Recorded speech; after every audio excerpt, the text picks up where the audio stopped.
Hi there, I'm Chef Monika Sudakov of the Chestnut Street Inn in Sheffield, Illinois, and today I'm going to show you the world's easiest but most delicious brownies on the planet. I think I've said that before, but I'm going to say it again. So, these are a nice fudgy brownie. They're super tender and delicious, and the best part is it only utilizes one pot, and so there's a lot less cleanup, which is my kind of cooking. So first things first, we need chocolate. I use a good dark chocolate, bittersweet chocolate, about 3 ounces of that in here. And then to that we're going to add, this is coffee. Coffee and chocolate love each other. Always accentuates the chocolate flavor when you add a little coffee, and you don't really taste the coffee, but I promise if you don't add it, it really doesn't have the same flavor and it really doesn't taste quite as good. So we're gonna pop that in there. Even people that say they don't like coffee, I promise they won't taste it. A little almond extract, vanilla extract, and then a little orange blossom water. Again, that's one of my go-to ingredients. I just like the combination of orange with chocolate. If you wanted to, you could even use something like Grand Marnier or an orange flavored liqueur. We're going to just keep it alcohol-free this time. This is going to go over our heat here, and we're going to add about a stick of butter. If you want to, you can also use a half a cup of coconut oil, and we're going to go ahead and melt that all together.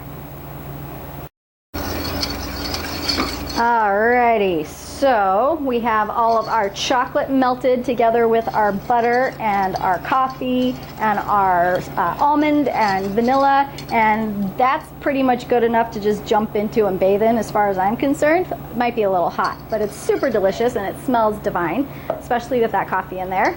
Now, we're going to add the sugar to it. I'm using coconut sugar because I have somebody staying with us that has an allergy to sugar, to cane sugar. You could also use brown sugar for this. Either works, even granulated sugar, but again, the brown sugar will add that little tenderness that you want for your brownies. We'll whisk that in there till it's just completely combined and there's no more granules left.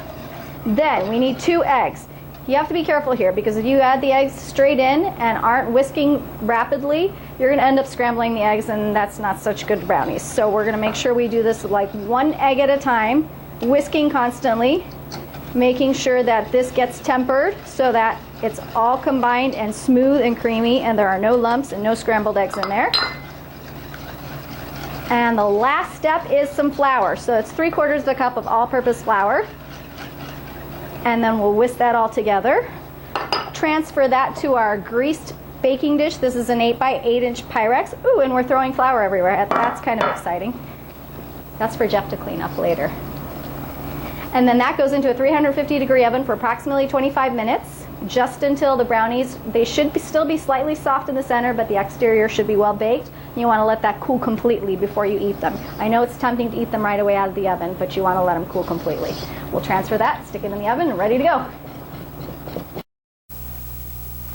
Alrighty, so our brownies, I don't know if you can see that, and they're super hot, are done, and it smells like heaven in a chocolate factory in here.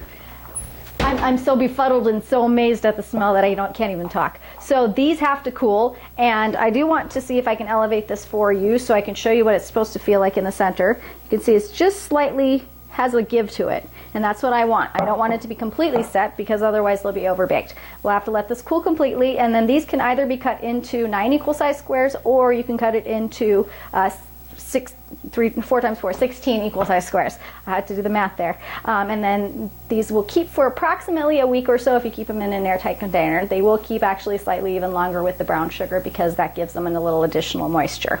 So go ahead and make these minimum labor, maximum benefit brownies, fudgy brownies, and tune in next time with Chef Monika in the kitchen, and check us out on Facebook, like us, the Chestnut Street Inn, or you can go visit our website. How about both? www.chestnut-inn.com. Thanks for watching.